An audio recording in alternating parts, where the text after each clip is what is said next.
semua penonton TVPSS Harbar 1. Hari ini kita bersama dengan Encik Nagendra Subramaniam, penolong pengarah prasekolah dan rendah. Selamat datang dan salam Malaysia Tuan. Terima kasih kerana sudi meluangkan masa dengan kami. Tuan, sebagai seorang murid, bagaimanakah seseorang murid boleh mengembangkan potensi diri masing-masing? Terima kasih Adi Ahmad. Potensi individu itu memang termaktub, memang sudah ada dalam falsafah pendidikan, yaitu sekolah sebagai institusi yang mengembangkan potensi secara holistik, potensi individu. Jadi potensi manusia ini berbeza, setiap manusia memiliki potensi yang berbeza. Jadi sekolah merupakan satu platform untuk mengembangkan potensi.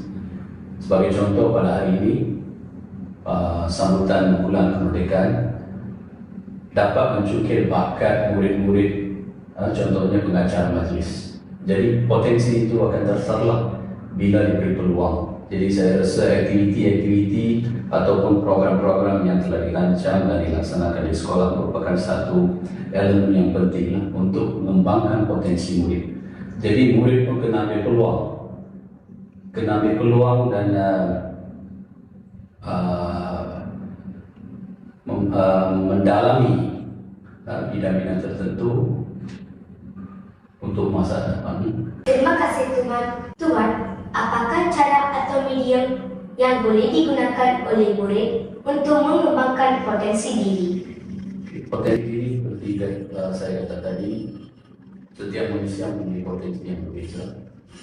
Dan di institusi pendidikan, kita dapat mengenal pasti bakat ataupun potensi murid melalui ujian psikometrik. Itu adalah instrumen yang digunakan oleh Kementerian Pendidikan Malaysia bagi mengetahui dengan lebih mendalam potensi murid dalam bidang-bidang tertentu. Jadi potensi ini bukan saja dalam bidang akademik, ia juga bukan akademik. Contohnya music.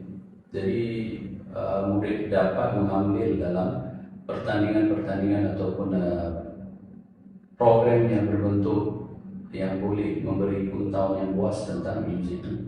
Jadi jika menguasai ataupun menerokai bidang-bidang tertentu, maka ia akan memberi satu peluang yang luas kepada pelajar di alam globalisasi sekarang ini. Terima kasih Tuan, apakah ciri-ciri yang perlu dimiliki oleh seseorang murid untuk berjaya? Itu bergantung pada keyakinan diri. Jadi bila kita sentuh tentang keyakinan diri ini, perlu ada faktor dalaman. Jadi pelajar itu ataupun murid itu kena yakin diri sendiri. Sebagai contoh, saya beri satu contoh. Di contohnya pertandingan bola sepak Piala Dunia. Ada ribuan penyokong di stadium, betul kan? Ada ribuan penyokong. Mereka akan bersorak dan beri motivasi supaya pemain ataupun pasukan yang mereka minati itu menjaringkan gol supaya dapat kemenangan. Walaupun ada ribuan, mungkin 100 ribu lebih, mereka akan katakan memberi motivasi sepak hendak ke arah gawang gol dan sebagainya. Jika pemain itu tidak ada keyakinan diri dan dia sendiri tak tendang bola itu, memang takkan ada kejayaan di situ. Jadi bagi saya, jika nak berjaya itu dalam diri pelajar tersebut. Mungkin faktor lain akan mempengaruhi dari segi motivasi daripada guru, ibu bapa, rakan-rakan. Kadang-kadang kata-kata hikmah yang kita lihat dalam media sosial akan membantu. Tapi yang paling penting adalah faktor dalaman murid itu sendiri. Jadi kita dapat mengukir kejayaan jika kita percaya pada diri, kebolehan kita. Terima kasih Tuan atas penjelasan yang berguna untuk perkembangan bakat seseorang murid. Tuan, sekali lagi kami dari kru TVPSS dan pihak sekolah mengucapkan ribuan terima kasih kerana sudi meluangkan masa untuk ditemu para.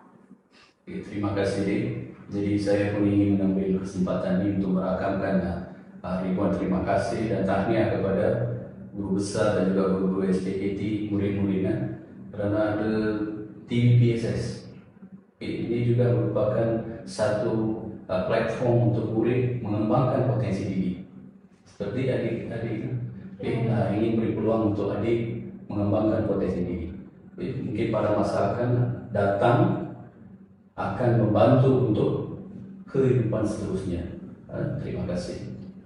Dengan ini berakhirlah segmen pada hari ini. Jumpa Anda di segmen yang baru.